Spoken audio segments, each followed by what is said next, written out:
Hi guys! Magluto kayo ng paksiw na isda guys to.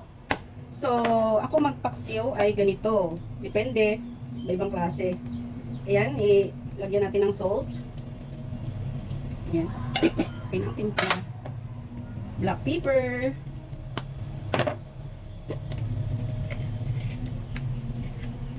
Chicken powder. Pwede rin wala guys, kung ayaw nyo. Pampadagdag lasa lang yan. At saka suka. Ayan. Puro suka ang ating gagamitin, wala tayong ilalagay na water. So ayan, nakamarinate na siya. I-marinate natin guys ng kahit ilang minuto lang. Tapos syempre may onion tayo, may ginger at saka garlic. So ito guys ay gigisa natin. Let's start. Guys, napainit na tayo ng ating lutuan. So maglagay tayo ng oil.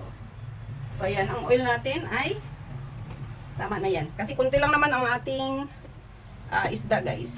This is for one person. Na-miss ko lang ang paksiw guys na ulam.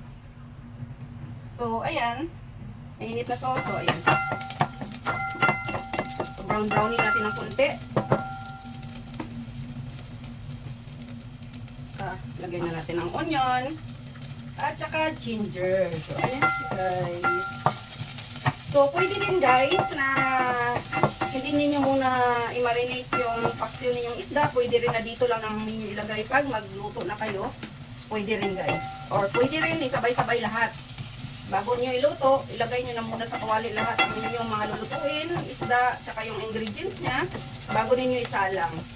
Pero ako guys, pag magpaksiw kasi is mas gusto kong ginigisa yung ingredients niya. Kasi mas malinamnam siya guys. At saka yung lasa talaga ng ingredients natin ay lalabas. Kasi di ba guys, yung iba naman ay huli nang nilalagay yung mantika, di ba?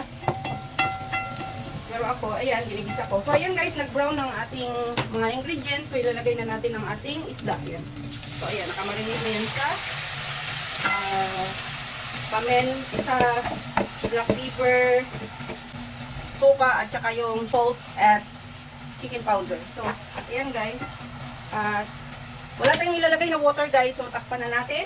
Parantayin natin. Tutuyo siya sa sarili niyang water at saka yung sa suka. Kasi nga guys, nagtutubig naman itong isda. So, hinaan lang natin ng apoy guys para at least maluto siyang mabuti. Okay, see you later guys pag naluto ng ating paksiw. So, ayan guys, at tingnan na natin ang ating paksiw na isda. So, ayan. Ang mantika niya guys ay lumalabas na. So, ayan guys, kasi ayan, kunting-kunti na lang ang kanyang sabaw guys. So, ito guys ay hindi ko na nilagyan ng water ha, kasi diba, nag-water din naman ang ating isda pag mahina lang yung apoy. Kaya maluluto naman na siya kasi maliit lang naman ang ating isda, hindi naman siya malaki na kailangan talagang matagal ang ating luto. So ayan guys, at ang ating paksiw ay luto na. So thank you so much for watching at ito ang ating ulam natin for today sa lunch natin guys. So ayan na nga siya guys at lutong-luto na ang ating paksiw. Ayan. So, kuha na kayo ng kanin guys at kakain na tayo. Thank you so much for watching.